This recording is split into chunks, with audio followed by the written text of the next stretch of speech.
Bismillahirrahmanirrahim. Assalamu alaikum, hürmetli görürmenler. Vaka ve Mülahiza programımızın 75. sanını görüşünlerini karşı alımız. Ben Abdullah Yalqun. Kadirli görürmenlerimiz hemenler malum boğandaki uzun yıllardan bu yan her daim gün tertipteki en muhim yeni meselelerini analiz kılan şekilde huzuruna sunup gülüvatkan programımızda bugün tünügün elanımızda beğendek intayın muhim tema hemimizge malum boğandaki dünya bugün hoşnumuz Pakistan, Afganistan bir taraf uyadı boğan bası, yeni bir taraf İsrailiye, Amerika, İran toqunuşları evciye çıktı. Bütün dünya axbaratlarda bu mesele intayın ciddi talaş tartış kılınıyordu. Hem adam dikkatini bu yaga merkezleştirgen halette turvatımız. Şunun için bugünkü temamızda bunu yorutuşqa, bunun arkasındaki planlarını, bunun keyinki dünyanın dünya ketivatkan siyasetlerine qarab ketivatıdı. Xitay bunun nəride Şərq Türkistan'a qandaq təsiri buldu digərlərini vaxtımız yetkence eçişqə tirişimiz. Programımızın daimlik aziz mehmini həmənlər tunuşuq boğan hürmetli ustaz Ankara Hacettepe Üniversitesi oxutuqçısı şundaqla strategiya mütəxəssisi doktor Erkin Əkrəm təklif qıldıq. Qımmetli vaxtını çıxırıb ziyaretimizi qubul qılğanlıq üçün aldı bilən köp rahmet etimiz. Mən rahmet etdim. Rahmet. Qadirli görürmelerimiz programımız YouTube ve Facebook kanallarımız arqılıq tarqıtılıvatıdı. Ekran aldı çıxıb durvatqan nömrümüz şundaqla ictimai fikir vasıtlarındaki alaq vasıtlarımız arqılıq programımızға alaqadar har qanaq fikir təklif bolsa berişinlarını, suallarınlar bolsa soruşunlarını ümid qılımız. Şundaqla köplügən qeyrinlaşırımızın paydalanış üçün həm bəhərləb qoyuşuna həm unutmayıslar.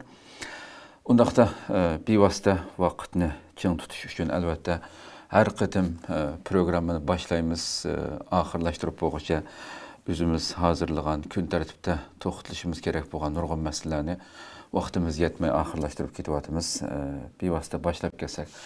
Hürmetli doktor, aldı bilən xoşnumuzdan başlasaq. Əlbəttə biz ilgirki nurgun söhbətlərimizdə bu Pakistan, Afganistan, bu rayondaki bulup mu Pakistan, Afganistan oturdaki bu çigira toqunuşları pat çıkıp duratdı. Bu qetim resmi Pakistan ahırda benim sevrim tügüde emdi. Ben resmi uruş açtım degan şekilde 27. fevral uruş başlagan boldu. Bununki aldı kendini bu yerge epkegen nokta bu ikisini bulup mu Afganistan'daki tehi yeniden özünü bir müstehkemleşki, özünü itiraf kıldırışqa tirişivatkan bir devletinin Pakistan'daki hoşnusu bilen ötüp, nayet yakın ötüş gerek boğan bir vaziyette bu uruşdan resmi ciddi bir şekilde kayıt edin qozg'olishininkı aqısdaki sebeple bu yerge epkegen noktalarını anlamışıq. Hoş. Eğer de jirak sebebine deydigan bolsak, şu Pakistan bilen Afganistan arasındaki bu çigra meselesi. Yani öz vaxtıda 1890'larda İngilizler bu Hindistan kıtasını bisvagan vaxtıda mustamlike hakimiyet bulgan vaxtıda bu Pakistan bilen Afganistan'ın arasındaki çigranı bula aşına sızgan. Sızgan degim bu Afganistan'ın içindeki bu Peştun milletinin bir kısmı Pakistan'ınki çigra içinde kalgan, bir kısmı Afganistan'da kalgan. Bu müstakil boğandan keyin Pakistan muşu çigranı İngilizler sızgan çigranı kabul kılgan. Ama Afganistan bunu kabul kılmagan. Çünkü bu sızık bir milletninki menfaatiga qarab emas, bunda siyasi yoki başka bir maqsad bilan sızganlığını ve şundaqla bu Pakistan'a faydalı bir sızık boğanlığını ilgili sürüp burundan tatıpla bir cideli batı bulan arasında. Hoş. Anca munca çigrada bir meseleler bolattı. Ama bunda çoğun vaka bulmadı. Bulup mu 2021'den kim şu Taliban hakimiyet bir işe gelgenlikin. Bu mesele yani bir gün tertipke keldi. Çigra meselesi.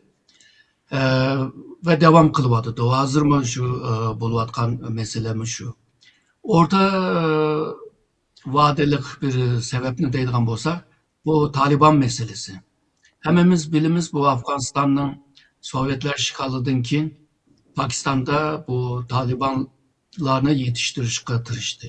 Xoş. Yani iki yıl Taliban peyda oldu. Birisi Pakistan Talibanı, birisi Afganistan Talibanı.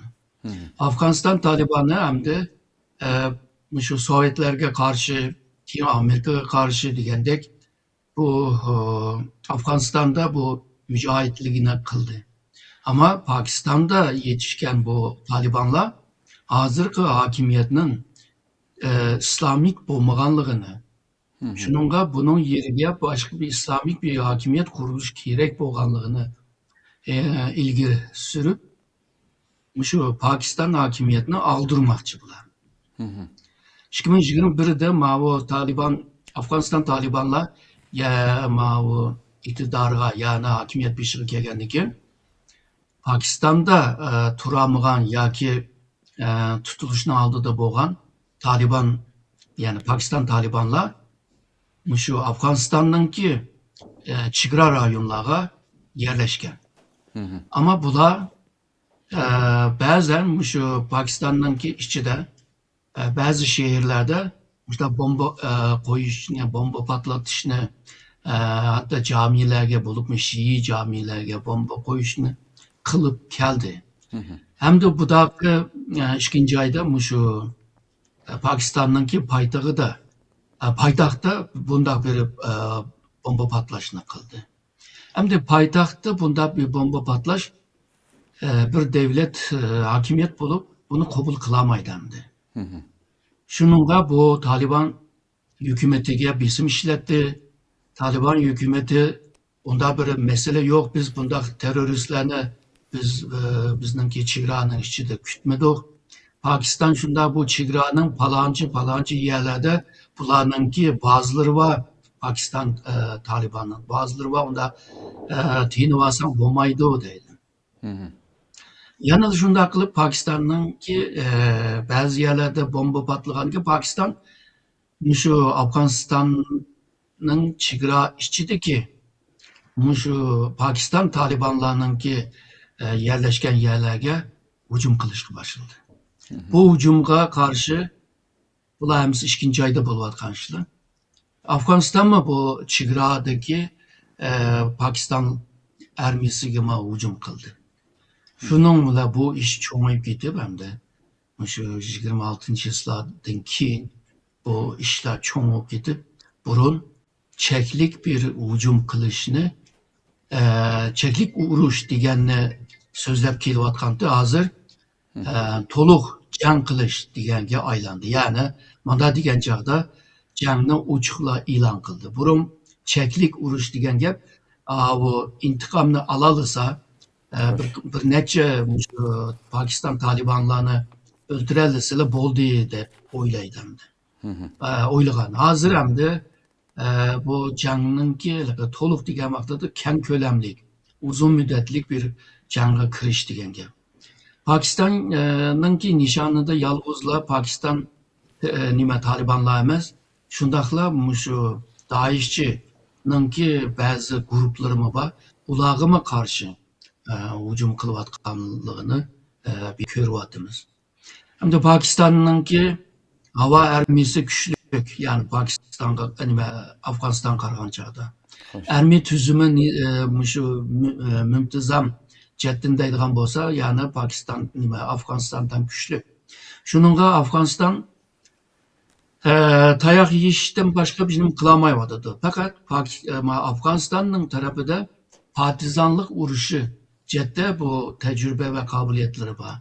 Şununla bu Çigra rayonda Pakistan Afganistan arasındaki Çigra rayonda hem şu Pakistan'daki bazı punkutları var, harbi punkutları.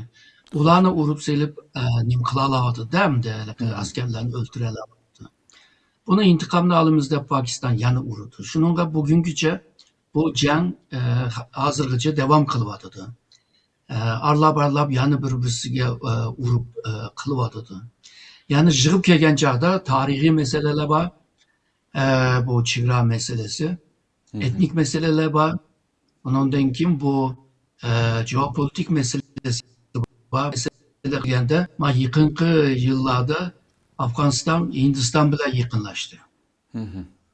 Hindiston Afg'onistonga ba'zi mablag'larni soldiganligini, shu bilim, texnologiya, harbiy jihatda yardım qilganligini ifoda qilgandan keyin Pokiston bunga biroz norozi bo'ldi.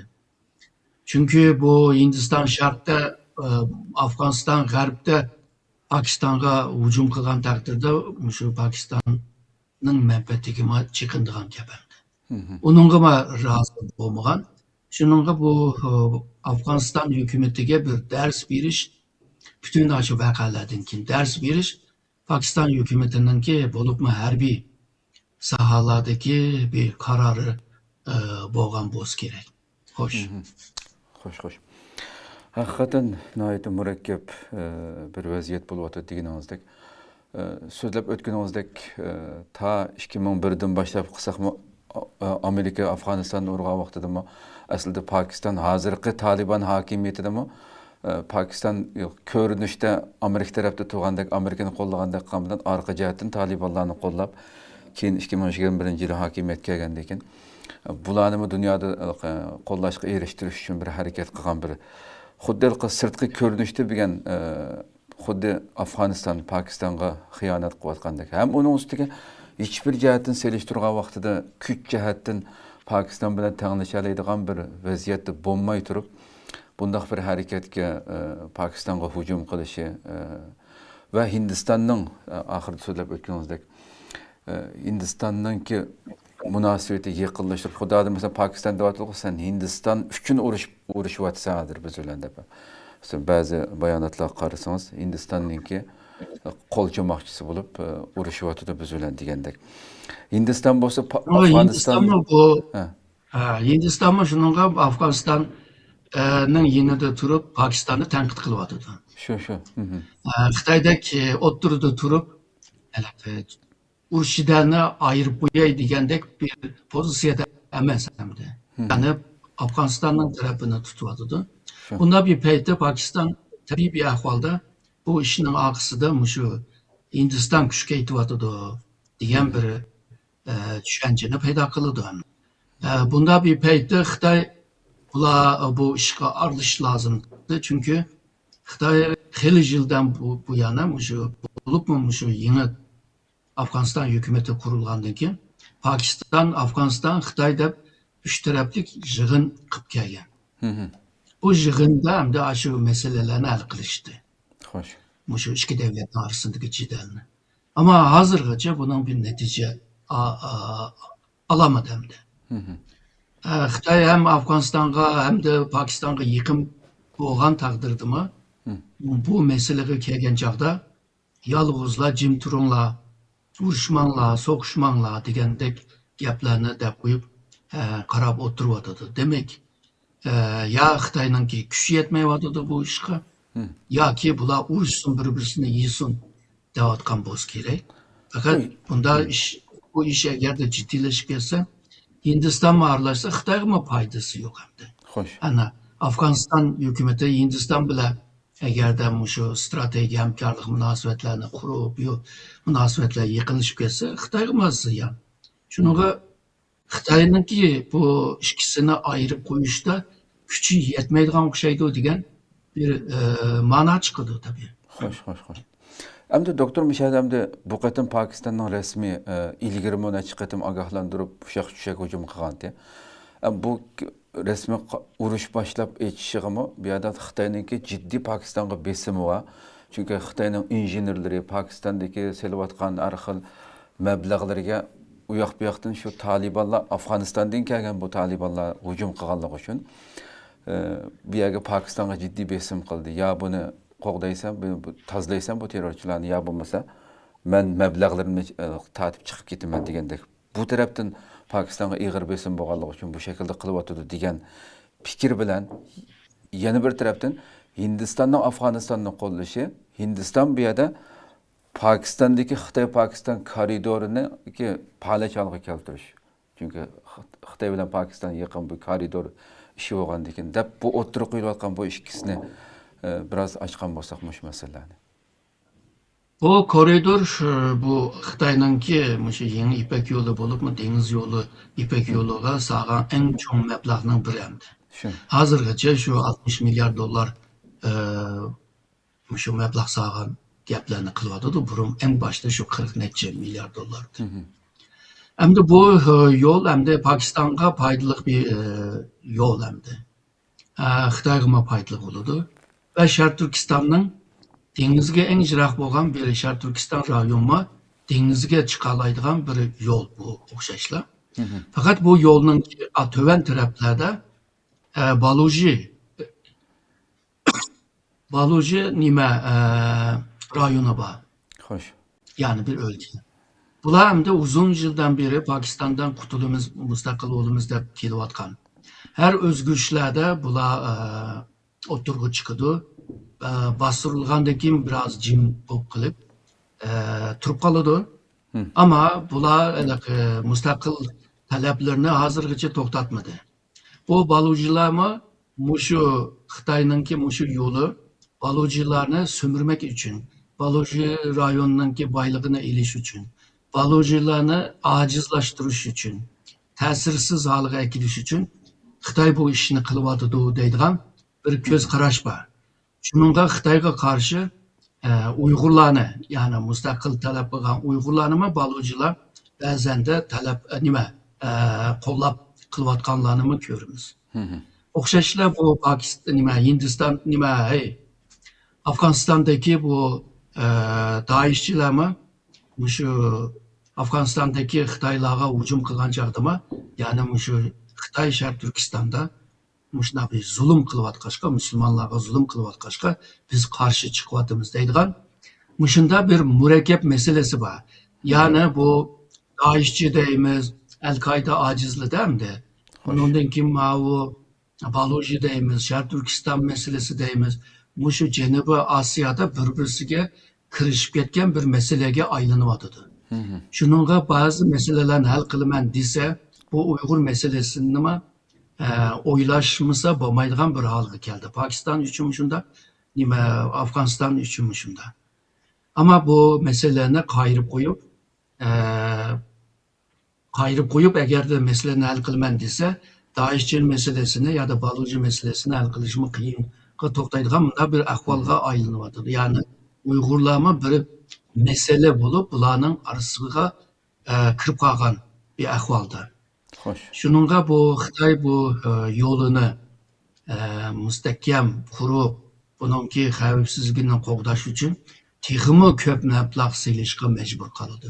Ya'ni xavfsizlik uchunmi mablag' selishga to'xtaydi. Agar da kelgusida bu dengiz yo'lida bunchalik bir faydalık bulmasa, bu kadar bu baz mı, bu liman mı, Xitayga bir faydalık bir yerge mi, faydalık bulmaydı hem de. Şununla Xitay için bu aldı pek inik görüngen bir mesele emez. Yani bu Uygur meselesi, Daişçi meselesi, Baluji meselesi degandek Pakistan'ın içinde başka meseleler mi var? Bu meselelerime şoğunuşka doğru geldi. Ama Xitay hazır kol sağmayı durup Pakistan hükümetine bir isim işletip bunu hal kılışka tırışıyordu. Ama Pakistan nimi için ki bu işlerini onay hal kılamayıvadı. Xo'sh. Yani bunun yolunu tapamayıvadı ya ki başka bir maksat var mı? Öz vaxtida Amerika mı Pakistan'a narazıydı.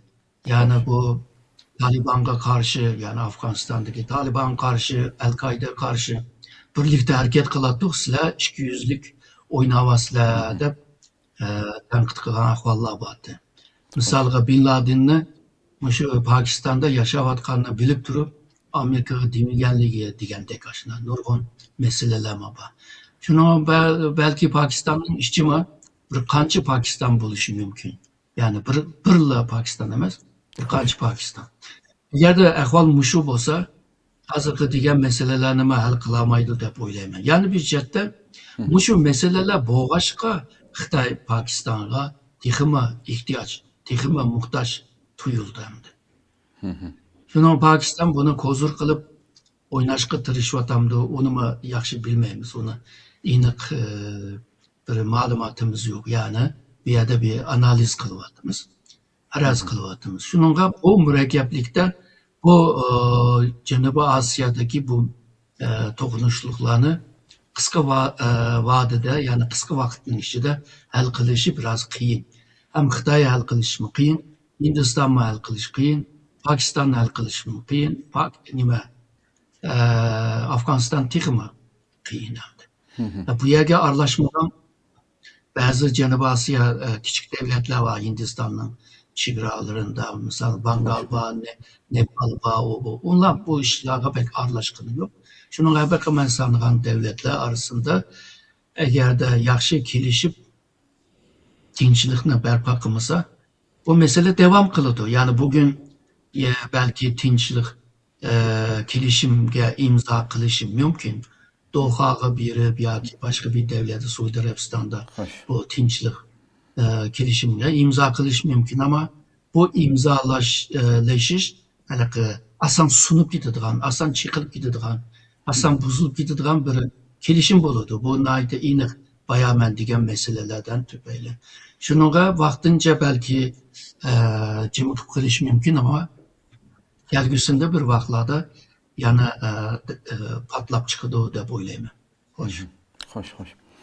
Endi shuni Narendra Modi'ninki İsrailya ziyaratiga bir bog'lasak, chunki bu İsrailiyani ziyorat qilishidan keyin Modi'ninki tuyuqsiz bu yerda bu avjiga chiqishi.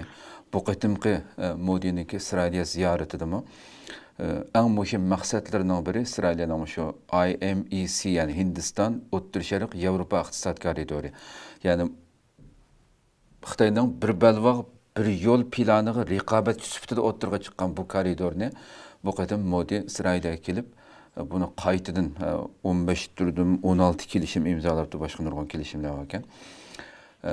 Bu shu Hindiston Arab ellari orqali İsrailning Hayfa portiga, u yerdan Yevropaga tutishadigan shaklda.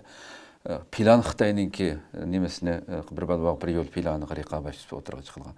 Şu bu yerdeki bu ziyaretden bu yerdeki Pakistan, Afganistan o'rtasidagi bu to'qinishlarning avjiga chiqib ketishimi nurg'un bir-birisiga bog'lanishib bo'lgan munosabatlarni biroz anglagan bo'lsak. Bu siz degan bu kelishim 2 yil avval Hindistonda yechilgan G20 degan yig'inda ilingan bir qaror. Yani bu Hindistan'dan deniz yolu bilan, yani bu Arabistonga, O'rta Sharqninki chiqish yo'li İsrail bo'lib, undan keyin O'rta dengiz vasitasi bilan Yevropa. Yani mundaq bir ticaret yo'lini o'tirib qo'yish ve bu karar algan vaqtida Yevropaliklar bo'lsin, mayli O'rta Sharqdagilar davlatlar bo'lsin ve Hindiston bununla bek qiziqqan. Ve 6 ayning ichida bu meseleni amallashtirish uchun birinchi yig'inini qilishga tirishib kelgan. Fakat o yılda şu Hamas'nınki İsrail'ga onun joyina yetisinde. İsrail'ga hücum qilishi bilan hozirgi degan plan qilib qoldi. Ama bu plan bilan yana bir paralel bir plan var. Bu O'rta Sharq uchun. Bu bo'lsa Abraham kelishimi, yani İbrahim kelishimi deydi. Yani O'rta Sharqdagi davlatlar İsrailni diplomasiy jihatda tonish, İsrail bilan shu iqtisodiy, tijoriy har sohada energiya bo'libmi hamkorlikni qilishni tashviq qilish. Agarda shunday bo'lib qoladigan bo'lsa, bayaqı degan ticaret yol O'rta Sharqda hiç problem bo'lmayla bir vasıta şu O'rta dengizga iqib mangdamdi. Bu başka devlet mi bununla egişeleydi bu ticaret yolga. Misalga şimaldan Türkiye egişeleydi, Cenub taraftan Mısır egişeleydi. Şunun bilan bu yol bilan O'rta Sharq va atrofdagi davlatlar hammasini shu yo'lga bog'lagan bo'ldi va Eronmi majbur qolg'achqa buningga kirish mumkin. Kirmasa o yanıla yalğız qoladi deydigan bir plan bor. Bular bir-birini to'liqlab, baya degandek, sizmi degandek Xitoyningki shu quruqlikdagi İpek yo'liga bir alternativ yo'lni paydo qilgan bu. Xo'sh. Ve bu hozirgi planlayotgan bu İpek yo'l nima tijorat yo'liningki ishlab chiqarish bo'lsin, mal setish bo'lsin, Xitoyni eshib ketadigan miqdorda davom etadi. Şunun bilan Xitoy aciz qoldi. Dengiz sahada shu Indo-Pasifik strategiya Amerikaningki o'tirib qo'ygan. Bu stratejiyani amallashtirish bilan birlikda Xitoyningki shu dengiz sahasındaki gücünü acizlaştırır. Bu acizlasa Xitoyning dengiz yo'lidagi İpek yo'limi acizlaydi. Bayağı quruqlikdagini acizlagandi. Fakat Xitoy yana bir yo'lni planlayotdi. Bu bo'lsa Shimoliy qutbdagi nima ismi muz İpek yo'li deydigan bir ismini qo'yib, uni kirishibdi. Ama İpek bu Shimoliy qutbdimi hozir jiddiy yuşurun küreşle başlavadı hazır. Xo'sh, xo'sh. Yani Xitoyga tegamdu, tegmamdu o mu bir mesele. Ama Xitoyningki bu rayondaki bir devlet bo'lmag'achqa biraz qiyin. Fakat 1925'te şu Norvegiya qit'asi bilan bu Şimali kutupның arasında bir aral var. O aral Norvegiyaga tava. Aralның ismini unuttum. Svalbard mı aslında? Bu aral öz vaqtida şu Avrupa devletler talışıp ahire igilik hukuk Norvegiyada bo'lsin ama qolgan devletler bu aralni ishiltalaydigan xalqancha kirib chiqalaydigan bir yer bo'lsin deb. Anda degan ekan Xitoymi Birinchi Dunyo urushininki qozongan tarafi deb hisob qilgan ekan. Xitoyningki mushu orolga rahat kirib chiqalaydigan bir haqqi bormidi. Agarda Shimol qutbi bilan aloqasi bo'lsa, mushu orol bormidi. Xitoy bundan yaxshi foydalanyapti hozir. Agarda Xitoy bu Shimol yo'lini açamay qolsa ki Rusya bor, Kanada bor, Amerika bor, Shimoliy Yevropa bor, yani hozir degan Norvegiya bor, Shvetsiya bor, Finlandiya bor degandek bu devletler agarda Xitoyga taqobil tursa, Xitoy u yerda bir nim qilolmaydi. Yani chiqib kelgan chaqda bu dunyoning burun tuzumlari, tartiblari, sistemlari buzilyotdi-ku. Yeni narsalar qurildi. Bu hozirgi degan bu yo'llar shu yeni sistemninki ba'zi siyosatlari amallaşmadı. Yani hozir shu kelgusiga qarta mo'ljallayapmiz hamda. Xo'sh. Yani yig'ib kelgan chaqda Amerika merkezlik bir Xitoyga qarshi bir siyosatninki natijasi deb ko'raman. Çünkü Amerika hozirgi o'rnini hech kimga belgisi yo'q. Dunyoning ikkinchi kuchi bo'lgan Xitoyga texmi belgisi yo'q. Xitoy bilan bevosita jang qilishdimi nurg'un ansirashlar bor. Hamda jang qilishni bir taraf qayirib qo'ygandan keyin hamda boshqa nimalar, uslublar, boshqa yöntemlarni hammani ishlatadi hamda. Hozirgi siz degan bu tijorat yo'limi mushningki bir tarkibi. O'z vaqtida mushuni G20 da planlagan vaqtida Amerika qattiq qo'lladi. Bo'lmasa Amerika bilan bu yo'l Amerika bilan bevosita tutishmaydi. Ama Amerika bunu qo'lladi. Demek g'arb devletlerine bunu qo'llaydi degan gap. Yani jahonni Xitoy so'rab kelsa, g'arb devletler tez kunda qoladi degan ham iqtisod, tijorat hamda o'zining qo'g'dab kelayotgan shu universal qimmat qarashlari bor u. Bu mu qo'ldan ketib? Çünkü Xitoy o'zininki qimmat qarashlarini dunyoga yeyotgan bir vaziyatda Degandek muşunda bir ahval var. Tabii Hindistan için naytip muhim bir yol bu. Çünkü Hindistan Xitay'ınki yeni İpek yoluga kıytılmadı. Xoş. O İpek yolu cemiyeti de Xitay kurgan bir cemiyet var. Bu cemiyetten yüzden cık devletler aza. Ama Hindistan bununla kırmadı. Misalga Amerika, Japonya degandek. Şununla Hindistan Xitay bilan farklı bo'lgan bir ticari yolunu, yani dünya ticaret yolunu içishni xohlaydi Xoş, peki. xoş. Hoş. Haqiqatan da bu yerda Turkiyani mi atlab ketmayli mençamda şu. Albatta bu qatimqi Modi'nin ziyaretini faqat bir tarafdan Xitoyninki bu başqa kelishimlar va Xitoyninki rayondagi kuchini ajizlatish masalan bo'libmi tijorat yo'lini. Ulam emas balki Turkiyaga bo'lgan Modi'ning Turkiyaga qarshi planimi Turkiya Pokiston munosabati yaqin bo'lgan ekan. Hindiston bilan Turkiyaning munosabati yaxshi emas bilamiz ham buni. Pokistonga bo'lgan har xil qo'llashlarni buni ajizlashtirish, Pokiston bilan Afg'onistonni urush qilib qo'yib turib bir tarafdan. Ham bu yerdagi bu koridor orqali Hindistondan boshlab Turkiyaning zimindan tuproqlaridan o'tmaylan bevosita Isroiliyaninki porti bilan Yevropaga mal yetkazish nuqtasidan Turkiyaning jug'rafiyalik afzalligini yo'q chiqarish. Bu har ikkalasi Hindiston bilan Isroiliya Turkiyaninki kuchlanib ketishini xohlamaydigan bir vaziyatda, dushman bir vaziyatda hozir. Shunda bo'lg'achqamda shunda bir cho'ng bir suiqasdlik nimba deb bulam o'tirib qo'yilyapti. Buningga qarshi masalan Turkiya nima ish qila oladi masalan bu nuqtada? Hem de şimali kutuptaki yolunu Türkiye mi baramaydı bu yerga? Hem de Hindistan bilan mavu O'rta Sharq ve Yevropa bu yolga mı Türkiye jirakta.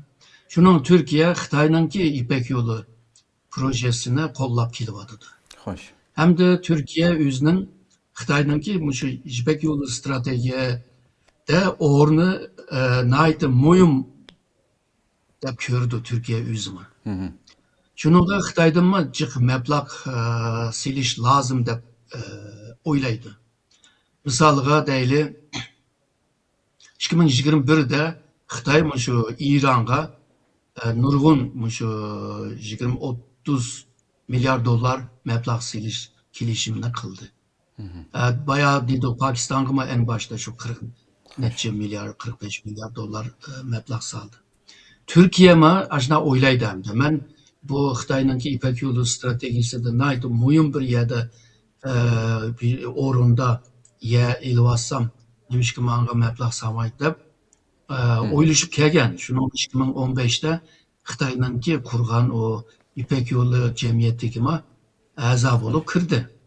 Ve şu Cumhuriyet Erdoğan mı Xitoyga ziyoratga bordi ve Xi Jinping onga solga Putin ve Erdoğan'ı ilip dünyaya jakaladı. Bunun için bu yol mujnaq oludur deb. Fakat keyingi yıllarda yani 2015'ten keyingi yıllarda Xitoyning mablag'i kelmadi. Xitoydan ba'zi vaqtlarda qarz ilishga tirishdi. Misolga 1 milyar 700 milyon dolarlık bir qarz algan o'z vaqtida bu cho'ngaroq qarz. Xitoydan shu hukumatdan emas, shu shaxslar kelib jiqaroq mablag' solsin deb o'yladi. Misolga ba'zi shirkatlar, elektronik mashin shirkatlari, shaxsiy mundaq kichik shirkatlar degandek. Hozir Xitoyning Turkiyadagi shirkatlari cho'ng kichik bo'lib, necha yuz, ya'ni mingga yaqin bor deydi. Ama Türkiye'ye qanchalik bir mablag' saldı ve qanchalik foyda tekkizdi, buni hech kim digili unmayapti. Yani jig'ib kelgan chog'da jiq yo'q. Yani Xitoy bilan Türkiye'nin arasında yıllık 45 milyar dolar ticareti var. Ama bununki 4 milyarını Türkiye kazanıyordu. 40 ve 41 milyar dolarını Xitoy kazanıyordu. Yani Türkiye Xitoyga dolar kazandırgan bir devletning sübutidir. Türkiye bilan Türkiye'ninki import eksportning arasındaki o nim deymiz ona halaki Tampons. cari deydi ama boşluk var o. Ha ha. Xitay bilan bo'lgan tijoratdagi ziyonning miqdori mushu hozirgi men degan import eksportning orasidagi ziyonning 20. Ya'ni Xitoyga bo'lgan tijoratda agarda tamponlikni qura olsa, Turkiyaninki haligi import eksport orasidagi o bo'shliqning 20ni to'ldira oladi degan gap. Ama bu Türkiye'de hazırgacha mushu Xitoy bilan tijorat qilayli, tijorat nima Xitoy bozorini aytib cho'ng, nima olsak sotalaymiz, u bu deb 20-30 yildan beri gapni kelgan odamlar bor. Ba'zi odamlar hamda Xitoydan ticari manfaatlari bo'lishqa ular o'zining kuchidan foydalanib Türkiye hükümetini ta'sir qilishga tirishyapti. Ondan keyin tashqi ishlar ministri degandek, shunday ticari jamiyatlar degandek, bularma Xitoy bilan nima tijorat qilsa foydasi bor deb. Qazanig'ini around 4 milliard yani. Shuningga buni bir yengidan mundaylik bir muzokara qilib, talish tortish qilib, buningga yangi bir siyoset belki lazım Türkiye. Hozirgacha buni qilmadi, balki bir mezgildan keyin qilib qilish mumkin. Agarda bayağı siz degandek şu nima O'rta Sharq devletleri, İsrail ve Hindistan Türkiye'ye karşı bir cephe şekillendirse ki bu cepheninki yine de nima Cenubi Siprus, Gresya, ondan keyin Mısır bular qaytilsa, yani Türkiye'ni izola qilib bo'ldi, yolg'izlashtirishga bo'ldi hamda. Bununla qarab Türkiye'me bir yollarını izleş lazım deb o'ylayman, ama eng oson da o'ylab yetadigan yo'l mushu Xitoy bilan munosabatni chengaroq qilsak, shundan bir foydasi bor degan bir o'yga kelish mumkin. Uzun müddetde Xitoy bu yoldaki faydası ko'paysa mayli. Türkiye mazrak payda alırdı. Eğer de payda alamasa, kelgüsündeki Rusya bile Avrupa yıkılışıp geçse, yani Xitoy biraz acizlasa, degandek xil ihtimallar var. Çünkü dünyanınki tüzümü, tertibi bozulmadı. Her xil ittifaklar, her xil ihtimallar bokiliş mümkün. Yani kim doğru oylayalırsa, yani kelgüsüge karda yol işte. O hem de galp bulup çıkıdı hem de oturga. Çünkü Türkiye'nin mi oylaşıdığım bir vakit kip kaldı dep oylayma. Bu İran uruşudunkin belki yeni bir nerslerine yeni bir strateji oylaşka fırsat okuluş mümkün dep mi oylayma.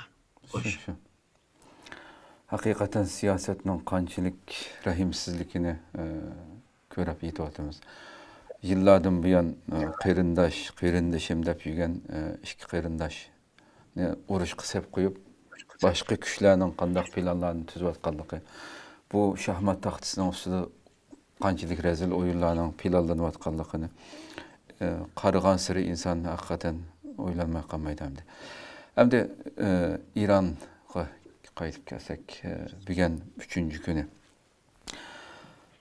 bu urush İsrailya Amerika'nınki İran'ı her taraftan uruvatıda. Bu sanlıq məlumatlar, bu hazır bir sana desem program tügep boğaça o san özgür buldu Allah burun. Söhbət üstüldeki vaxtıdaki dünya hamda söhbət bir-biriniz çıxıb qalan bir ki ummanın nimesi alqa vasıtası bilen başlanğan bu işte. Tinchlik bo'lib qalamiki deb kutayotgan vaqtda tuyuqsiz. Amaliyotda bu undan burun bütün bu harbiy Amerikaning rayonga bütün yig'ayotgan bu aviamatkalari, askarlari bulardan urush bo'lganligi ehtimolliga purab turadi amaliyotda. Lekin bu yanlam tinchlik bo'lib qalamiki deb turgan vaqtda suhbat ustida buzilmay turiblam boshlanib ketdi bu hamda. Bugun İran belki İran tarixida eng cho'ng bir yo'qotish uchirgan bo'lishi mumkin hamda. Eng cho'ng Xamenei o'ldirildi, boshqa generallari, yani gayet zor bir şey kaldı. Aldı bilen bu tefsilatı girişten burun umumi İran'dan bir genemde hazır İran'ın bütünley rejimini almashtırış için hareket kıvatkandak bir görünüşün görevatımız. Bu toxtumayımız devatı da hamdır işkisi. Bunu umumi bir analiz kılsak, onun kendini tefsilatı yani girsek. Hoş, bu İran 1979'da İran İslam Cumhuriyeti kurulgan vaqtida iki tüzümni kurgan. Birisi şu Homini'ninki kurup çıkan Şii halkınınki lideri dep bir liderlik var. Hoş. İkinci bir liderlik bolsa İran Cumhuriyeti reisi liderlik. Bir de iki baş var. Bir baş İran çıgrağının sırtındaki bugünkü şarttan desek Pakistan'dan muşu nimegece Bahrin'den muşu nime Suudi Arabistan'gacha Irak ve Suriye'gacha bir de nurgun Şii nüfuslar var. Hoş. Ulağa liderlik kılış. Ondaqda İran'ınki məqsədi yalğızlı İran'ın çıgrası bilərlə toxtumaydı. İran'ın çıgrasını atlap nurgun devletlerinin ki içki meseleler gibi aralışıp kalgan buludu. Şununla bu Suudi Arabistan bolsun ve Suudi Arabistan'ın ittifaktaş devletler var o, şu Kuveyt deyimiz, şu Katar deyimiz, Bahreyn deyimiz. Bular ama İran'ın bu özününki devletinin işçiye kol tıkışını halamaydı. Çünkü hazırki mən degen rayonlarda en töven degen çağda nüfusunun 12'si Şii.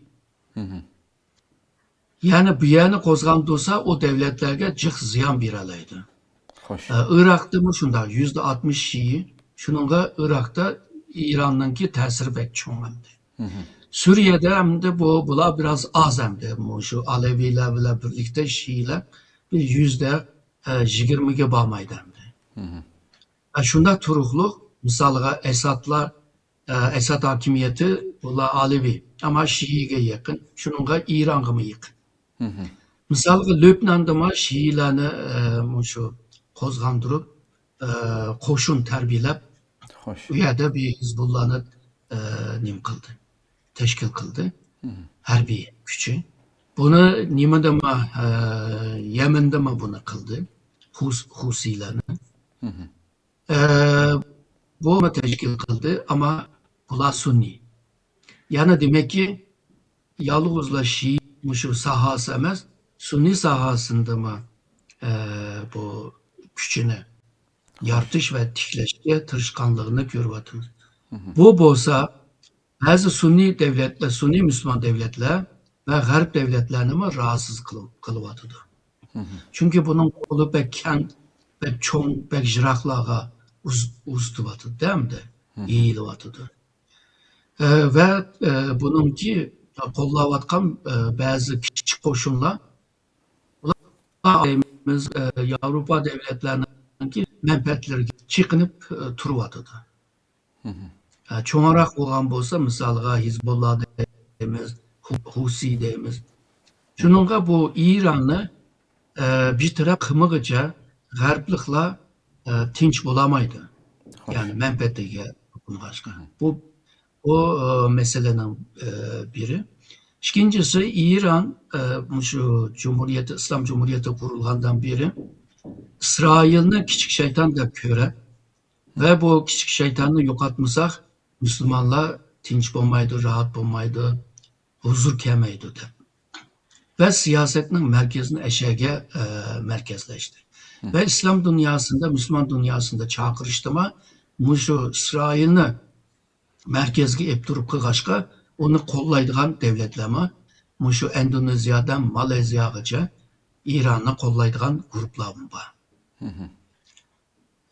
Bu Orta Asya'nın İslamlaşışı ve şu Cenab-ı Şark Asya'nın ki İslamlaşışında Persi o din adamlarının ki çoğun rolü var.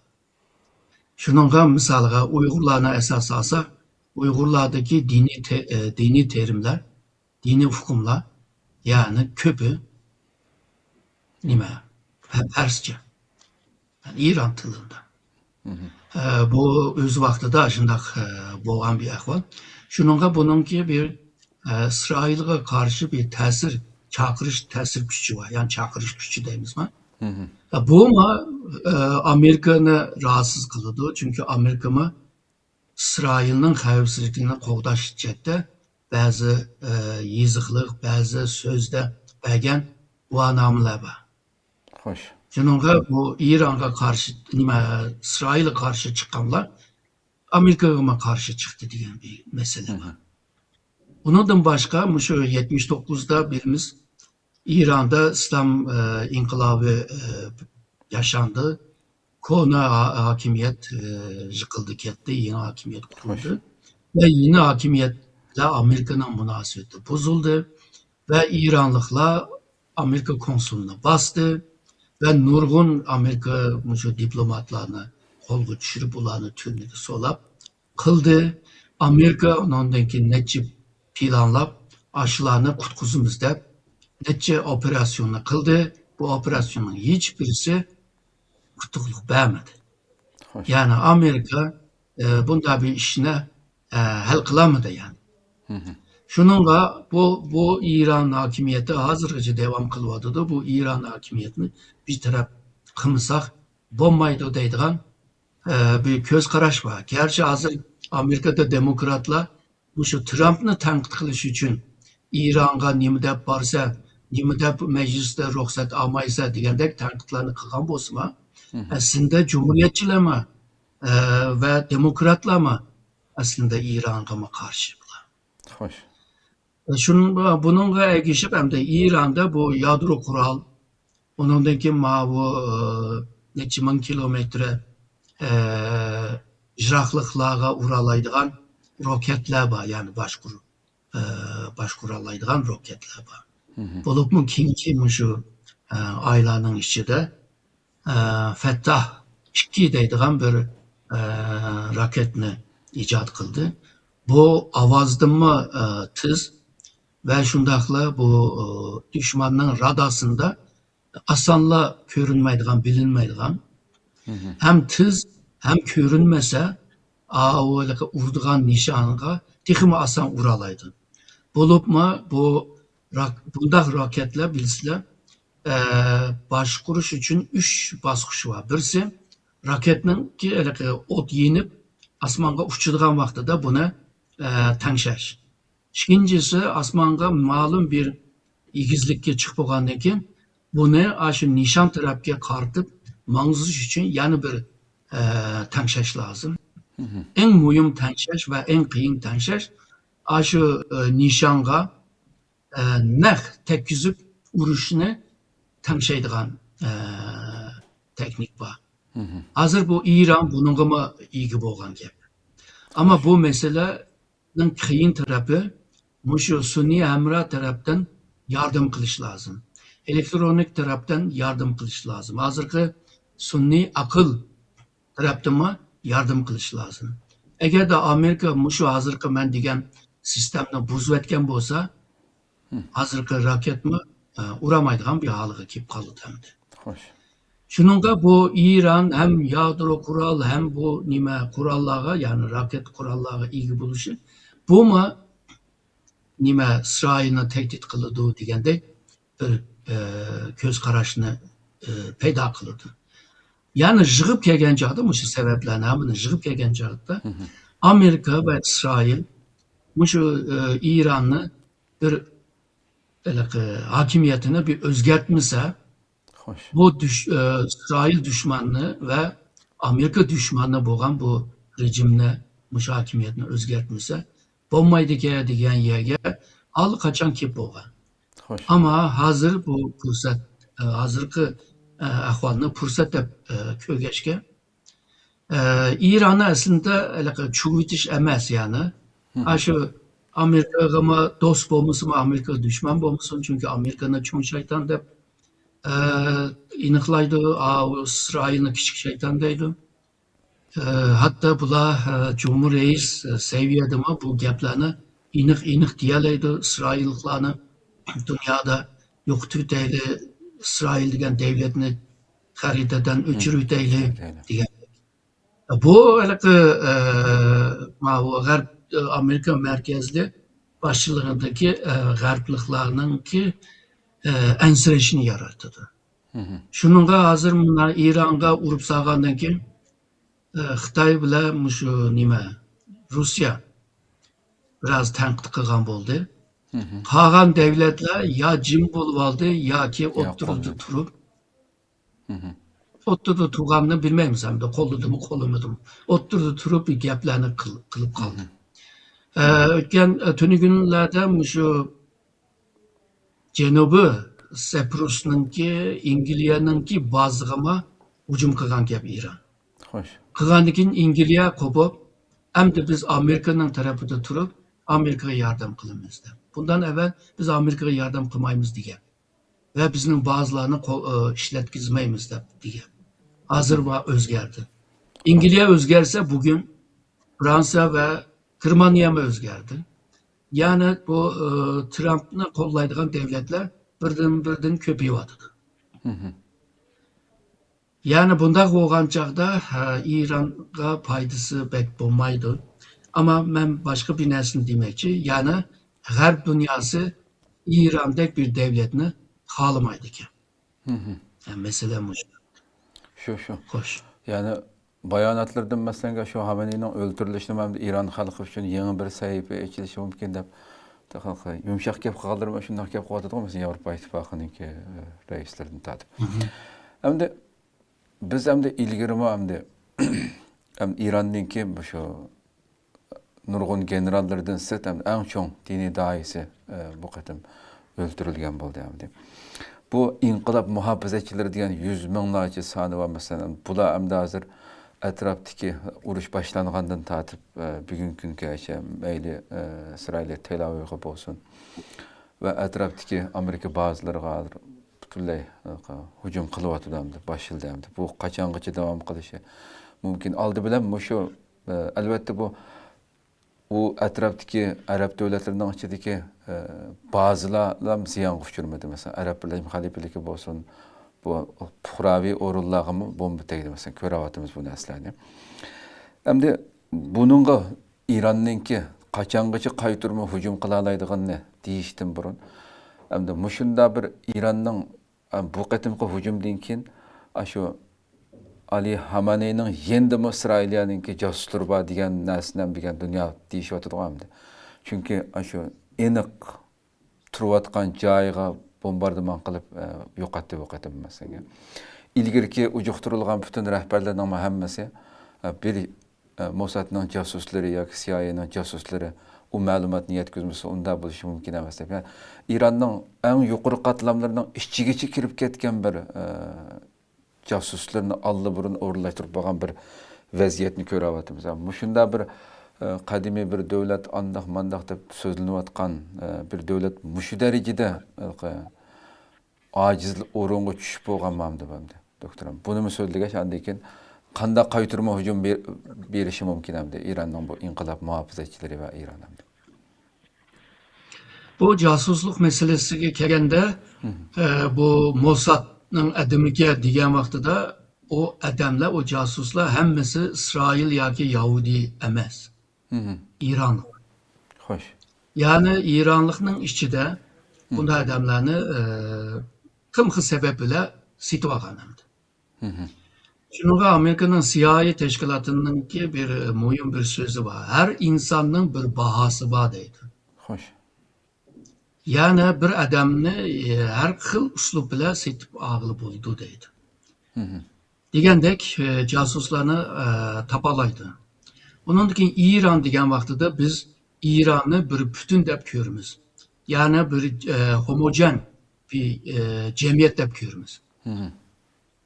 İran'ning nüfusunun ki 20'ga yaqin shu Ozarbayjonliklar.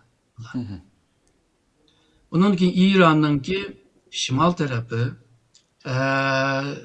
şarq şimal tarafı, ondan keyin şarq tarafı hemsi başka milletler yaşaydı. Mesela şimal tarafta Türkmenler yaşaydı. Şarq tarafta Peştunlar yaşaydı. Bular şu 1 milyondan çık adamlar bular mı? Gerçi 92 milyon İran nüfusu. Şununla İran'da en az degende 20-30 xil millet bağımdı. Bu milletler arasında mı çıkıp geliş mümkün? Bu bir. Xo'sh. Bu nima? Türkmenler ve bir gapni qisqa qo'yib, Türkmendek, bu Kürtlardek, nima Sharqdagi Pashtunlar bular sunniy. Shuningga bu Şii hakimiyeti bo'lg'achqa bu sunniylarga bo'lgan ishonchisi ojiz.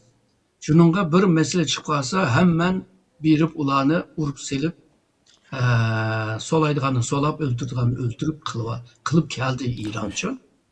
Bu sunniylarga ishonmaydi çünkü jasusluk qildi deb. Bundan başqa İranning ichidami rejimni yaxshi ko'rmaydigan odamlar bor. Yani hozirgi bu bayağı degandek ikki sistem bor bu. Birisi Cumhurbaşkanı bilan bir sistem bor. Birisi Ali Homini bilan Haminiylar birlikte bir sistem bor. Yani ikki sistemning birisini yaxshi ko'rmaydigan odamlar bo'lishi mumkin. Yig'ib kelgan chog'da İran'ningki hozirgi nüfus qurilmasida casus istashma biraz asanga to'xtaydi. İran'ning iqtisodiy nachar. Pulga ehtiyoj bo'lganlar bor. Yaxshi mashina haydab, yaxshi qo'l soat, yaxshi kompyuter degandek ularga ega bo'lishni xohlaydigan odamlar bor. Ama bu pul bilan bo'lgan gap. Şunun pulgama setilish mümkün. Rejimge karşı bo'lganlar hamda ideolojik bo'ladi. Yani bu nimalar tapalaydi deb o'ylayman. Mossadlar, CIA deganlarcha. Xo'sh. Düşman devlet bo'lgandan keyin o karşı yani 20-30 yıllık bir tayyorlik bo'lmasa bo'lmaydi. Shuningga bu İran'ningki bürokratning ishchiga kirib ketibdi degan vaqtida bularning bir ko'p qismi shu İran grajdanlik odamlar deb tushunsak bo'ldi. Hamda Xitoychada bir gap bor bu. Sirtdagi dushmanni bilish oson, ama uyning ichidagi o'g'irni bilmak bek tez deb. Türkiye'de bir gap bor bu. En qiyin en zor hujum do'stimdan keladi deb, ag'inamdan keladi degandek. Bunga yaqin odamlarni inson yaxshi taniyolmaydi, ama dushmanni belki yaxshi taniyolaydi. Ama yaqinqini taniyolmaydi. Shuni ajna bir ahvol bor. O'xshash ahvol mushu nimada İsraildami İran uchun ishlaydigan ishbinlarmi bor. Bular ba'zilar Yahudi. Yani ama sani belki az bo'lishi mumkin. O her devlette bor yani. Xitoyning ichidami CIA uchun ishlaydigan nurg'un xitoylik bor. O Amerikadami Xitoy uchun ishlaydigan nurg'un şpiyonlar var degandek, shunda kirishib ketgan bir ahvol. Hamda o şpiyonlik boshqa bir nima kesim. Keyin bir vaqtlarda texmi tafsilda anlasak bo'ldi. Xo'sh. Ama İran hakkında qo'lga tushgan istihbarat naytı mo'yin bo'lganligini bu da yana bir qitim ko'rdik. Shu. Yani bu İran'ın dini reisi bir gün yig'in açmakçı 28. saat deganda. Bu yerga nurg'un shu Cumhuriyetni qo'g'daydigan muhofizlar armiyasining komutanları, başlıklarını chaqirib açmakçı. Bu istihbaratni İsrail topgan gap, Amerikaga darhol degan gap, endi vaqti keldi, fursat deb.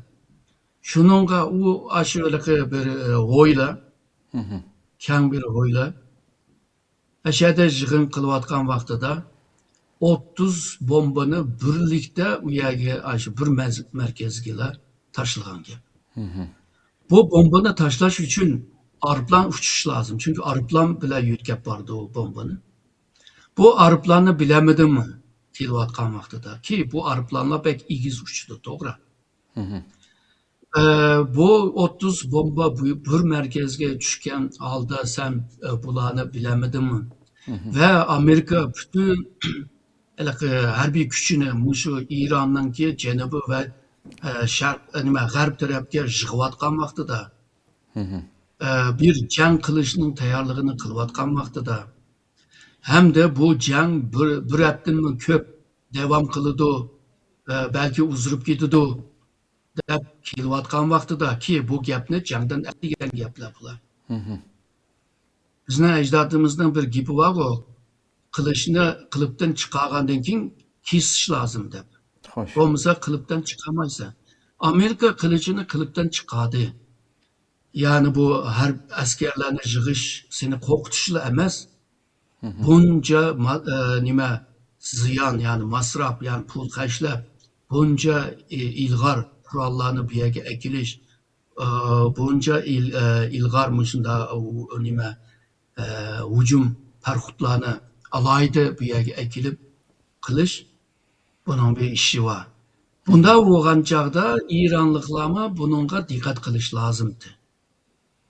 Yani o oturayotgan dachada emas, boshqa yerlarda qilish mumkin. Xabarlashish degan vaqtida buna dikkat qilish, telefondan yiroq turish lozim. Misalga Bin Ladenga o'xshash. Ularni qilamagandan keyin shpionlar bundan bilib oladi, xabarni beradi, xabarni baldur bergachga alama tayyorlik qila oladi. Shuning ularga so'zlashayli, muzokara qilayli davatgan vaqtida hatta shu 3-oyning 2-3 Rubio İsrailni ziyorat qiladi, falonchi yana buni qiladi. Amerikada xuddi normal diplomasiya harakatlar normal davom qilayotgandek ko'z tutib turib, Xo'sh. tuyg'usizlar hujum qildi. Yani bir yerde İran'ınki istihbarat teşkilatı olsun veya siyasi bürodaki adamlar olsun, yani yukarı seviyedeki siyasiyonlar olsun. Xo'sh. Bununla bu meseleye sel qaragandek turdu. Misalga deyli, 1941, 12. ayının 9. günü, Bazar gününün ettiğinde Japonlarma nurgun arplan bile, kiyimler bile, deniz astı kiyimler bile, Amerika'nınki nime Hawaii'ge hücum kıldı. Bunu Pearl Harbor baskını deyimiz. Hücumu. Şu hücum kılgan günden bir gün evvel mi Japon heyeti bile Amerika'nın heyeti iki taraf birbirisini vurmaslık için müzakere kılıvattadı. Bir devam kılıvattadı. Yani buna misallar var. Tarih neymiş ki yaraydı? Müştak tecrübe kazandırdı. Xo'sh. Bizde tecrübe savaktayız mı? Yani bunu biliş lazımdı. Ama senin bilemegenliğini ağla bilgeçke sana ziyan bereleydi. Bu bolsa istihbarat. İstihbarat haber emez. Haber diyen cikadan bildiğin narsa ama istihbarat mı bir xil haber ama cikadan bilmeyir. Ve paydalanılan vaxtıda onunki kıymeti buldu. Paydalanamasa istihbaratının yani nöl, yani bir kağıt, yani hiçbir manası yok. Şununla budaki ahvalda yani buna bir kıtım köydük istihbaratının ki ehmiyetini. Bundan evvelki 12 günlük uruşumu baktı o buldu 6 ay evvel. Xo'sh. Yani o uyadı mı şu istihbaratının ki mühimliğini mi gösterdi? Doğru. Ama bundan ders almağanlığını, savab çıkarmağanlığını bir yerde yani bir kıtım köygen bulduk. Doğru. Hem de sualga gelsek, dini reisini öldürüş ve bazı komutanını öldürüş bile rejim özgürdü. Xuda mavu Venezuela'ga okşayış deb düşünüvasım bulmaydı. Bayağı dedim mavu İran'ınki mavu dini kanatı taraftaki sistemde naiti zıç, mukum, çin mında kaydılar var. Yani beşideki reis ağırıp kalsa ve bu işini kılamay kalsa, ölgen bolsa, bunun aksıda nime hareketlerini, kandak baskışla başlaydı, kandak buldu diyen neyse çindir. Xo'sh.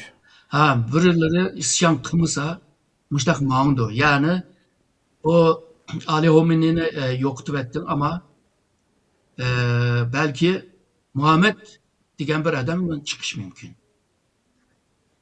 Undaqda rejim o'zgarmaydi degan gap yani.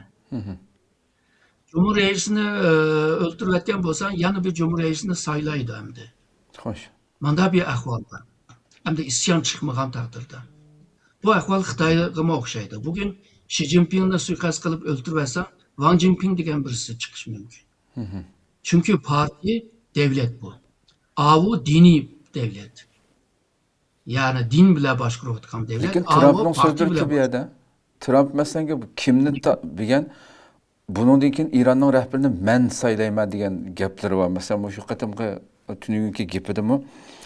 Ya'ni masalan siz degandek asosiy qonunda Ironniki masalan bir diniy rahbar chiqib ketgan, hamon unga 80 necha kishilik bir din odamlaridan tashkillangan ishchi qilgan.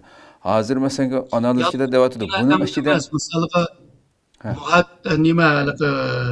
mutahassiz grubu var. Ha, shu Ondan guruh keyin ekan. dini qonun gruplar var. Degandek necha grupninki ma'qulligi bilan. Shu. Buning ichida kimni o'tirg'i chiqarsa e'lon qilgan hamon umi bizninkiga Amerikaning Isroiliyaning nishoniga kirib, uni yo'q qo'ydi deb masalan shu fikrlar o'tirib qo'yilyapti masalan. Hem de bu bayağı bu degandek eğerde şu rejimni o'zgartiman, hakimiyatni o'zgartiman deydigan bo'lsa, İran'a asker kirgizish lazım. Qo'rqliqdan. Ha. Kirgizemesem bu vaqtda buni qilish pek qiyin. Çünkü onun ichida o'zi hal qila oladi buni. Yani seninki gibin bilan emas. Vay Venezuela'da shunaqa bo'ldi u. To'g'ri, Venezuela'dagilar qo'rqdi. Yani aşında bir hareket bilan o beshidagi adamni ep ketgandan keyin to'xtab turib, bu Amerika bilan taqabul tuğuca, ma'qul deb turib, o'zimizning ishini qilaylik deblar. Xo'sh. Yağın taklifini deblar o'tkaziblar, Amerika bilan qilyapti. Amerika deydiki men boshqaryapman, men qilyapman, men qilyapman. Belki to'g'ri, yani Amerika Venezuela'daki bazı enerji menfaatlarini qo'lga tushira oladi, ba'zilariga besmishlik oladi, ama Venezuela'nınki bir kısım adamlar Amerika'nın bu kılmışlığını kabul kılamaydı. O'xshash ahvol bu İran'da mı bundaq bo'ldi. Amerika'daki İranlıklar xo'shal bo'ldi, mushu chavak çaldı. Tabii muhalif de qolgan, yani bu nima o'tkuchi deydiganlar bu xo'shal bo'ldi. Misalga burun Padişah Şah'nınki adamları, onu qo'llagan adamlar hazırki bu nima rejimni qo'llamaydi, hazırki tüzümni. Ular xo'shal bo'ldi. Ama hazır bu hakimiyetinin tüzümünü o'nglash ve kimni keltirish mesele, yani şu İran'ın hazırki şu tüzümün içinde ve tüzümden faydalanayotgan adamlar bular bu saylab tiklaydi. Kimni tiklaydi, yani birini tiklasa İsrailliklar, Amerikalıklar yana onu mu öldüramdi? Öldürse yana birini tiklaydi. Hatta Ahmadinejadni bugungi xabarda ko'rsam, oshidimi suiqasd bilan uning uyiga bombardimon qilib, uni o'ldirayotganligi to'g'risida xabar ko'rdim. Abay programma kirishdan burun. İran Shundan bo'ldi. Ahmadinejad hamda İsrailga eng qattiq chiqqan cumhur reislardan. Shu. O İsrail bununla qattiq o'shamdi. Anda bo'lgandan keyin ani urayotgan jarayonda buni mi uraylik deb urayotgan gap. Shu. Ama istihbarat bo'lmasa urib o'ltiramaysiz. Pek aciz yani İran'ın. Yani tedbir ilish nayta muhim. Bir qitim ziyon tortgandan keyin ikkinchi qitimda tedbir ilish lazım. Yolg'izlar İsrail'nin casuslarını tepeye çıkıp ularını idam kılıp öldürüş bile bu yetmeydi bu. Yüzanın kimi karşı çıkış istihbaratını güçlük buluş lazım. Yani mesele diyelim değil. Mavu Ahmadinejad oturuyotgan uyda haber beriş lazım. Sen oturgan uyda oturma, başka yerge ket veya kösetken yerge ket. Akop degan yerlar bo'lsa shu yerga kirket diyeliş lazım. Şu. Belki Ali Homenei'ninki Daçede jığın içiş nima aşkızmaslık lazım yani istihbarat teşkilatı. Şu. Yani boğsun bomusun. Yani bomba patlasın patmasın. Onun aldığını iliş lazım. Bula biraz sel qaragandek yoki aldanıp ketdimi Amerikanınki oyunda. Jang başlagandan keyin oyunlar başlaydı. Şu. Jangdan evvelmi oyunlar başlaydı. O oyunu köreliş lazım. Köremigen takdirde hem de ziyan tadıdığın gibi. Hem de bu bayağı dediniz bu İran'ınki Amerika'nınki bazı boğan devletlerge hücum kıldı. Hoş. Amerika'nın İran'ın hem de o devletler Amerika'nın devleti emez. O devletninki Amerika'nın bazıları nime Amerika'nın. Şununla men bazını urvatma o devletke urmay vatını. Hoş. Fakat otellerine urvatsa, binalarına urvatsa, Ayrıdır o. aydırımına urvatsa, mavu nime nipit tabi gaz oğrununa urvatsa, bunda vurgandan keyin bayağı İngiliz, Kırman, Fransiyalıklar hem de biz Amerika tarafını kollayımız digende bu Müslüman devletler seni kollamaydıgan ve Amerika tarafını tutulgan ve ahırı İsrail'nin tarafını mı tutkan bulur. Değil mi? Amerika'nın tutkanlık. Şununla bu mu doğru bir hareket emez? Urgan'da kim bazını vurursa. Yani o otellerine uyabiyen urgan takdirde başka bir haklık turup haksız halığa düşüp kalsa deydi bu. Şu. Aşında bir ahval. Şununla bu İran'ın tarafı da mı nurgun aşında bir kamçılıkla ne körü atımız.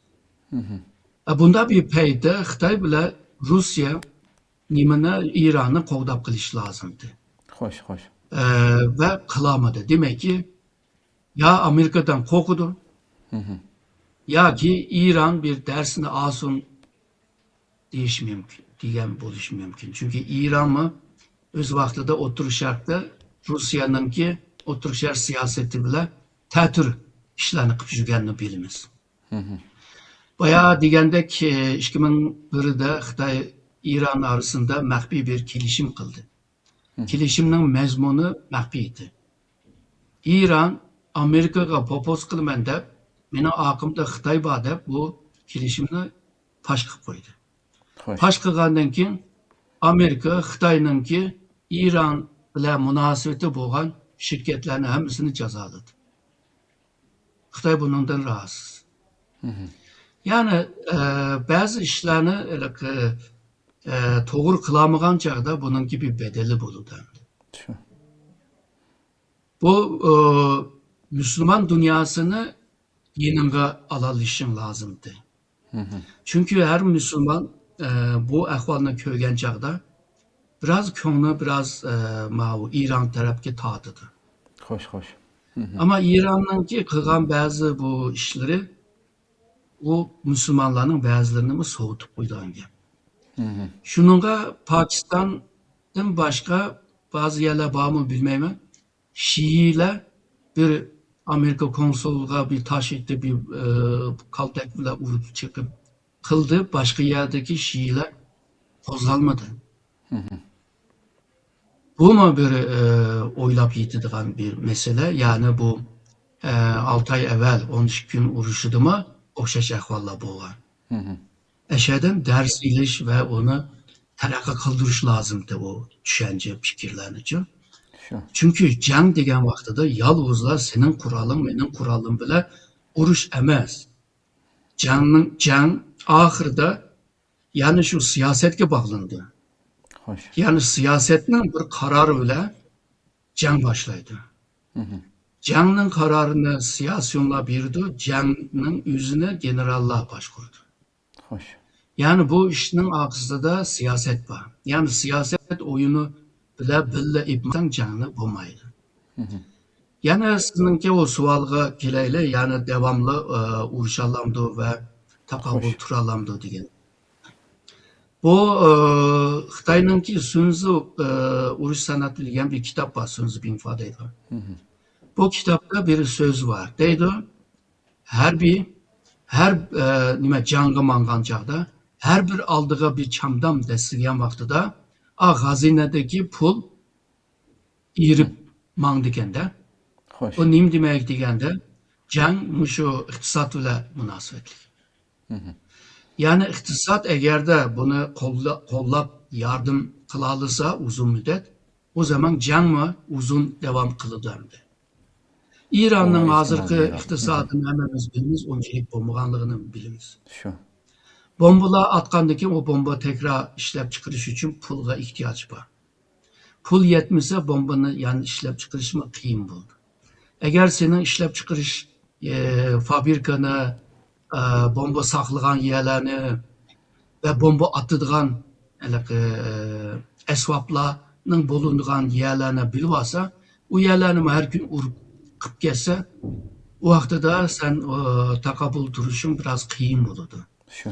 Bunda bir payda bayağı ben degandek siyaset pek çok rol oynaydı bunda vaqtida. Başka devletlerine aralashishni talab qilsa, diplomasi yo'li bilan xalqlarni qoyil qilsa başka devletni ve bu jangni to'xtatishga kirishsa. Ama bunda bir devlet chiqmasa oldinga, u vaqtida qiyin bo'ladi. Ba'zi devletler chiqishi mumkin. Misaliga Yemen chiqishga tirishdi ama ishga yaramadi. Çünkü Yemenning ta'sir kuchi ojiz. Hoş. Misaliga bu Afg'oniston Pokistonninki hujumiga qattiq uchrab ketgandan keyin bo'ldi qilayli, tinchlik bo'lsin, biringlar chiqib ajratib qo'yinglar dedi. Hech kim chiqmadi. Shuningga bu iqtisod, siyosiy, diplomasi bularmi jang bilan zich munosabatli. Undan keyin jang uzilib ketsa, bu xalqninki nima irodasimi ojizlaydigan ahvol bo'lib qoladi. Hoş. Hoş. Yani seni kollaydigan kuchlarmi ojizlaydi. Ve eğer de karşı taraftaki düşmanlar bu fitne yaratadigan bo'lsa jamiyatning ichiga, o zaman bölünüşke sebep oldu. İran'da nurg'un yıldan beri ko'ryapmiz, namoyishlar bor. Bu namoyishlar belki İsrail için, Amerika için qilmayotdi, o'zlari için qilyotdi. Yani İran hakimiyeti bilan sözleşip, bilishib hal qilishni xohlagan bo'lishi mumkin. Ama jang paytida belki bu xil namoyish tuyg'usi bu hakimiyetni texmi ojizlashtirishi mumkin. Bunda nurg'un meseleler var. Shuningga bu jang bir qancha hafta devam qilishi mumkin. Her taraf o'zining bombalarini etib, bombalarini azaltishi mumkin. Ondan keyin to'xtab turib, endi bo'ldimi, desa bo'ldi deb, ondan keyin o'tirib kelishim qilamiz deb İran'ın atom bomba yasash kuchini yo'q qilish, ondan keyin raketdan, yani 300 kilometreden yiroq, yani İsrailni uramaydigan Şekilde. roketni ishlab chiqarish. Ondan keyin bu Husi deymiz, Lübnan'daki Hizbullah deymiz, Hamas deymiz. O bu kuchlarni hamda qo'llamaysa, qo'lini tatisa, chekisa. Bu şartlar İran hakimiyeti için kabul qilish pek tez. En başta dedim, İran Cumhuriyeti kurulgan vaqtida iki tüzüm bilan kurulgan. Birisi, bir hakimiyet bütün Şii dünyası için kuruldu. Hoş. Yani devlet tanımaz, çigra tanımaz bir hakimiyet düşünce. Birisi ama İran'ın içi, yani çigra içi bir sistem. Şununla bu g'arbliklar bu dunyoga manda qo'l uzitib, chigraga qo'l uzitib qilishni xohlamaydi. Hoş. Shuningga bu İran'ı qabul qilolmaydi bayqi shartlarni. Onu qanday hal qiladi, oldimizdagi haftalarda buni ko'ramiz. İran uchun foydali bir tarafi şu bo'lishi mumkin. Yani Amerika İsrailning harbiy piyoda yoki dengiz piyoda armiyasining İran'a kirish. Eğer de İran'a kırsa o vaxtda da bu piyade ermenilerini İranlıkla ondan uralaydı. Eğer de kırmasa İran hem de şu bayağı digende Bombardıman nurgun kılmış. adamlar oldu. Nurgun şu neft bilen münasebetlik mutabiye işlep çıkarış bununla münasebetli şirketler, fabrikalar hemmesi bomba aslında kalıdı. Şu. Ama sen işçiga kirmagachga rejimni mi o'zgartirmaysandi. Shuningga aldim bu janglar tugab bir-birisini achchig'ini ep bo'lgandan keyin hag'andan keyin necha mushuni atgandan keyin inson erib qoldi-ku. Ondan keyin o'tirib balki har ikki tarafga muvofiq bo'lgan bir yo'lni izlash mumkin. Bu bir, o belki her iki taraf için yaxshi bir yol. İkincisi, bu hemmimiz urushib, so'qishib, yerib qoldik. Bir mezgil to'xtab turayli deb, ateş nima Urush o'q etishni to'xtatish kerak. O Kore urushida mana shunday bo'ldi. Bu bo'lishi mumkin, ama ikki tarafning dushmanligi tugmadi degan gap. Ya'ni her vaqtda bir jang bo'lishining ehtimoli bor. Bu mu bir yol? Yani bir yol bo'lsa, İran'ın içinde cemiyet çukur, isyan çıkıp, ondan keyin bu nimene başkuramaydigan bulup, İranlık bo'lmagan, Perslik bo'lmagan Kürtler, bu Türkmenler, Peştunlar degandek, yani küçük nimeler var, yani Halaç degan, bu mu nime Türk milletinden. Hoş. Bular eğer de yani isyan çıkarsa, onun için cemiyetin işçi Persler bu milletlerle uğraşıp geçse, devlet kopup yani bulara ok assa, bularını idam kısa, Amerika, İsrail şununla sen bu işini kıldın, yani uğrayla dese, yani bir kaylamkancılık ve İran yard kılışımı mümkün. Tarihte nurgun aşina misallar var. Canlı yenemedim, futur ettim. Ama seninle kelişip hem de canlı tok tutay deydigan nurgun misallar var. Şu. Ama bu ideolojik bir hakimiyet bu futur etişini kabul kılamaydı. Deginingizdak doktor hamda zamonda. hamda müşahede yuqorida so'zlab o'tganingizdek bu hamda hozir intiqom shaklida masalan faqatlam Amerikaning ba'zilarini emas qalaymiqan urayotgandek bir xil ko'rinishni ko'ryapmiz hamda hozir. Va jenim chiqqischa shu qulamda bor nim bos atay degandek rayondagi butun davlatniki qo'shinlarga bu yerda qalaymiqan aytayotgandek bir ko'rinish var hamda. Hem bir yerda siz tilg'ab o'tgandek diniy nuqtadan har bir davlatda Şii nüfusi bo'lgan ekan bu yerda.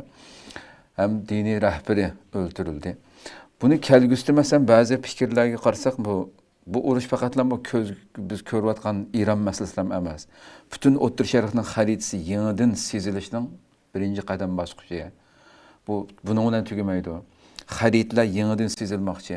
Hamma yerga taraydi bu degan. Mesela şu şeyler mesela her devlette şu devletin hakimiyetlari qarshi chiqib bu yerda xaritlar yangi sezildigan hamma O'rta Sharq mana shunday bir qalaymiqanchiq bir ish bu qilish ehtimolligi yuqorimi sizcha hamda? Hem de bütün şu oturuş şark özgürdü degan bir gap var. İran'ınki haritası özgürdü degan bir gap var. Hoş. Yani rayon kaylamkanlaşandı ya ki İran kaylamkanlaşandı. Çünkü Otur Şark'taki İran'dan başka devletler, Garp devletlerle uruş cidal yok. Suudi Arabistan'da yok. Türkiye'de yok. Şununla Otur Şark'taki harita muşu aldı kalıdı hem de. Ama İran'da çatak oluşu mümkün.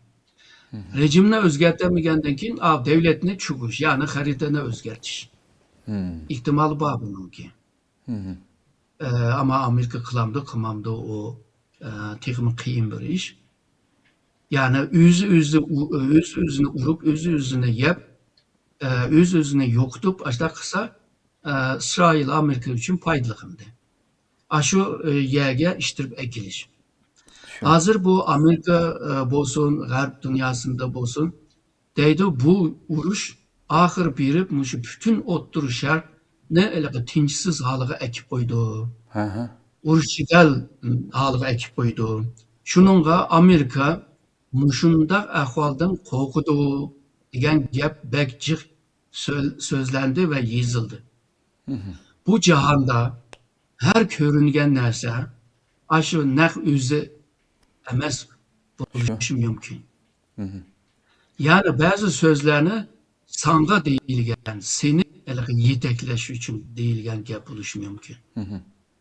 Hem de İran dedi ki ha Amerika o otur şart tamamen muşunda buzulup gitişinden ensirgenden keyin memma onun gibi urpeki, bunun gibi urpeki her yerine bir urpa kaydap kılgan bo'lishi mumkin. Ama Bahreyn vurdu mu? Katar vurdu mu yani İran'ı? Hoş. Yani ben kaydırmen dedi mi? Demedi. Yani Hazırki. her gün İran Türkiye'ye mi urup kalsa misalıga? Ma Türkiye'de mi Amerika'nın bazı varmaz mı? Şu. Urup kalsa Türkiye İran'ı uramdı. Eğer de İran'dan başka devletler canga kırmısa, urup samısa otur şer kanda kalan kanlaşırdı. Ha, şu buluş mümkün. Neft'ninki, tabii gazninki bahası ösep gitti. Altın kömüşünün bahası ösep gitti. Mal bahası ösep gitti. Şu östü, bu östü. Bu buluş mümkün. Bulup ma o İran körfezden çıkıdığan neft ve tabii gazlar Xitayga, Japonya'ya, Cenub Kore'ye bar demez mi? Hoş. Bu devletlerde bir ziyan tatıdığan ahval bulup kaldı. Mümkün. Ve aşı rayondaki devletler, Kuveyt'teyimiz, Bahreyn'deyimiz, Katar'dayimiz bular belki neftini satamagaçka bir mezgil ziyan tatıdı. Ama bular hemmisi vaktince bir mesele. Meyli neft tabi gazının ösüşü, altının ösüşü ve bayağı ben degендek o enerji satkan ve setip alganlar kısa vakitte bir kıyınçılık bu. Ama bu öyle gidiyor. Ama bu kısa vakitlik bu kalamkancılık rayonunki tamponluğunu buzalaydıgan bir mesele emas. Yani bütün otur şarttaki devletler şunu biliyordu. Eğer de otur şartta neyim deyimiz akılla yani akılsızca iş kıldığan bolsak hemimiz ziyan tatımız. Bunu biliyordu bu. Hoş. Şununla otur şarttaki devletlerinin ki aldırap saldırap bir canga kirişini halmaydı uruş kirişke. Boğsa yani otur şarttaki devletler bunundaki ulanımı avazı çim çıkıdı. Amerika ve İsrail'ini kayılı kılıp boldu kılmışa geçe toktusu değişim mümkün. Yani İran'a karşı urgan takdirde Hoş. zılı digendek haritalar özgürlüş mümkün ama hazırki bu peytte bundak ahval görünmeye vatıdı. Hoş. Doktor Hamdi müşahede bütün bu qalayamqançılıqның qalayamqançılıqның en çoğ yuşurun rakibi aslında Xitay. Çünkü İran'ı adır mesela Trump'nınki sözlerinde biz ahırgacha adır bütün her bir nurgun paraxotlarını çöktürüp etti. Toxtumay hükümet organlarını uruvatıdı. Pale çalgı düşürüp siz degendek agar iqtisad bolmasa urushni davomlashtirish mumkin emas. Iqtisodiy jihatdan hamma jihatdan uzib tashlash uchun to'xtamay bombardimon qilyotgan deb. Bu İran'ni palach qilib, xuddi shu aslida Trump bu yerda faqat boshqa rejim o'zgarishlar emas, masalan, bu İranning nurg'un yer osti usti boyliqlarga cho'kmoqchi. İranni tamoman Xitoyga bilan eng yaqin bo'lgan saptin chiqarib o'tib, İranni qo'lga tushirib, asli yoshirin raqib yanada Xitoy. Çünkü İran yo'qolsa va oxirida Rossiyani bejarsa, bütün kuchini o vaqtida Xitoyga olib u yerga tizolaydi degan fikrlarga qanday qaraysiz? Ben bu fikirge biraz hoşulmayman. Çünkü ben bunda o'ylayman. Amerika'nınki nihai nişanı, en ahırkı nişan Xitoy. Xo'sh. Çünkü Amerikalıklar devamlı şunu deydi. Hükümetinki strateji hücceti bolsun, akıl ambarındaki mütehassislerin yazganları da bolsun. Amerikaga meydan okuyalaydigan birden-bir devlet muşu Xitay. Xoş. Dünyanın ikinci gücü. Amerika ornunu, azırkı ornunu hiç kimge belgisi yok. Xitayga karşı can kılay dese o küçüğüme igemez belki üzüme yerim can bokkalı. Amerika onundaki Amerika bulamaydıgan bir ahval çıkış mümkün. Xoş. Şunun qanday oyladı degende men paraz kılıvatımı. Başta muşu Xitayninki kolu putunu hemine çanaylı. Aha. Venezuela'dan muşu Nimegacha, İrangacha. Yani kim bolsa ularını yapılıp belki Pakistan mı bu planların içinde buluş mümkün. Şu.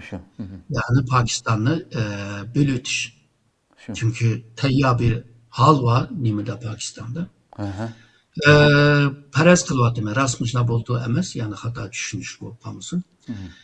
Xitayning qo'li putini chanab bo'lgandan keyin oxiri shuni bilan chiqa maydonga deydigan o vaqtni yoki o fursatni Amerika yaratayotgandek ko'rinyapti. Chunki hozir qiynayotganlarning hammasi Xitoy bilan zich munosabati bor. Şu. Misoliga Ukrayna meselesi Xitoy bilan aloqasi bo'lmag'achqa, Ukrayna meselesini ama nima Yevropalıklar özel kısım deb u yerdan chiqib ketdi. Ama Xitoy bilan munosabatli bo'lgan yerlarga aralashayotganini ko'ryapmiz. Ba'zan so'z bilan besim ishlatyotdi, tahdid qilyotdi.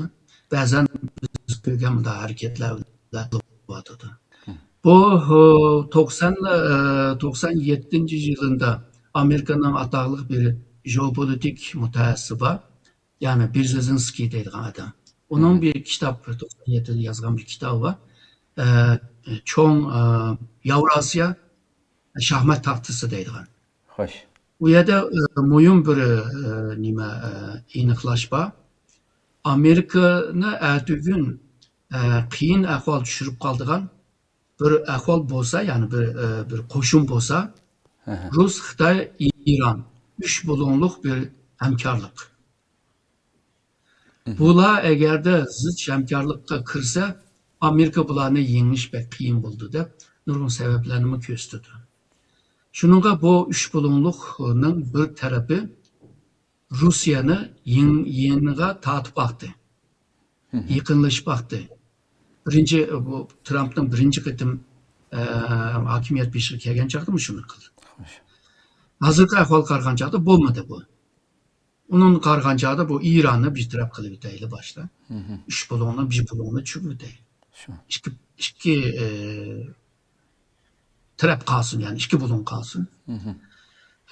Tünü günlerde şu Xitoyninki tashqi ishlar ministri Wang Yi, Rusya tashqi ishlar ministri Lavrov bilan ko'rishdi. Ve Amerika'nın qilmishligiga qarshi chiqqanligini, bir davlatga tajovuz qilishning ig'lik huquqiga meydan o'qiganligini ve onunki liderini öldürüş bu qabul qilinmaydigan bir harakat bo'lganligini deb nurg'un tanqidlarni qilib ketdi ikisi birlikda. Demek ki ikisi bu İran agarda hala çok qalsa ikkimizning birisigima qattiq tegidi bundan keyin deb o'ylagan bo'lishi mumkin. Wang Yi shundaqla burunqi shtat umumiy shtat var. Onunla nimede tuvalık yani Rus emas. Onunla mı köreştim? Yani bir kona harbiy başlığı bilan mı köreşken oldu.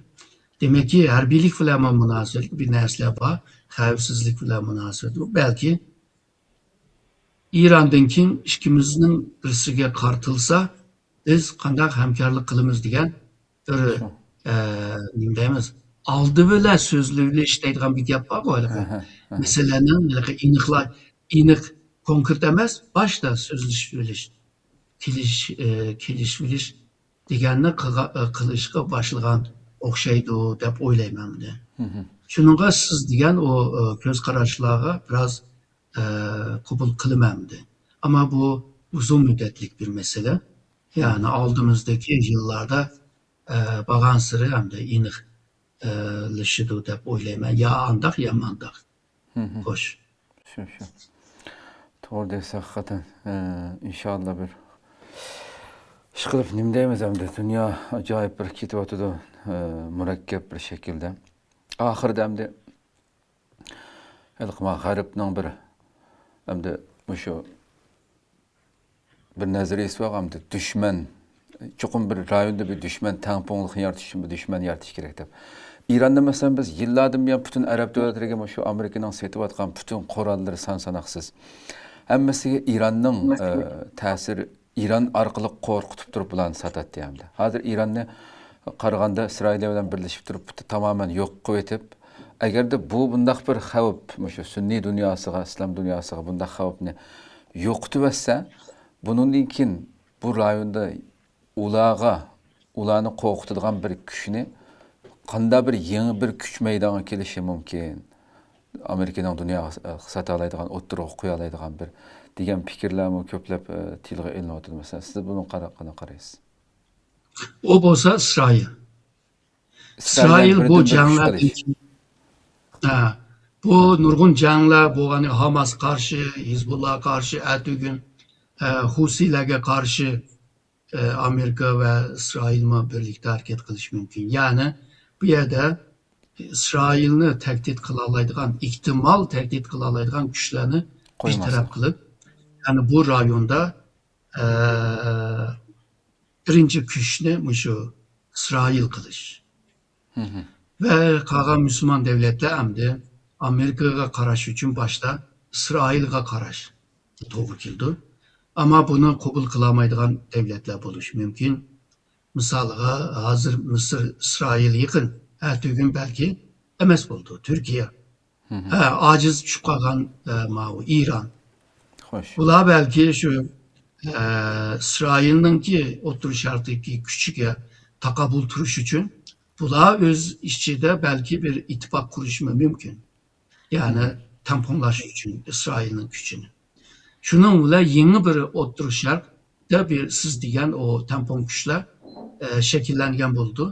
Bu tampon kuch bir-birini uramag'achqa, bir-birini yo'qotmag'achqa, shunun bilan so'q tinchlik degan bir vaziyatni, bir muhitni yaratdi. Yani jang qilmaydi. Jang qilmagandan keyin hammadan xo'shal bo'ladi. Shunun bilan tijorat mangdi, iqtisod mangdi, qolgan munosabatlar hammasi mumkin. Bazen ortak meseleler bo'lishi mumkin. Misalga insan kaçakçılığı, misalga etkes mallarının kaçakçılığı, o zehirlik çekimler. Mesela ki o birbirine takabul tuğan devletler belki bir yere gelip bu meselelerini hal kılış için yine bir dost demişsek mi yani bir elağinedek bir yerde oturup bu meselelerini sözleşme mecbur kılış mümkün yani. Şu. Hakikaten. Hayır doktor yani çok uzun tutup aldım yani müşahede ahırlaştırsak. Bir gen başka temalara onu to'xtalmay faqatlanma şu Pakistan, Afganistan ve şu urush İran, Amerika, İsrail'e. Muşunun olan merkezde şeylep şunu başka bir suallarını çıkarmayalım. İnşallah yine aldığımız günlerde sohbetleşeceğimiz. Köptün köp rahmet. İnşallah. Fikir verdiğiniz için. Ben rahmet ettim. Allah razı olsun. Allah'a emanet. Qadrli ko'ruvchilarimiz, shunday qilib bugungi programmamiz müşahede ahirlashdi. İnşallah yana bir qatimliq suhbatda uchrashguncha Allah ömür bersa. Aman bo'linglar. Assalomu alaykum va rahmatullohi taala va barakatuh.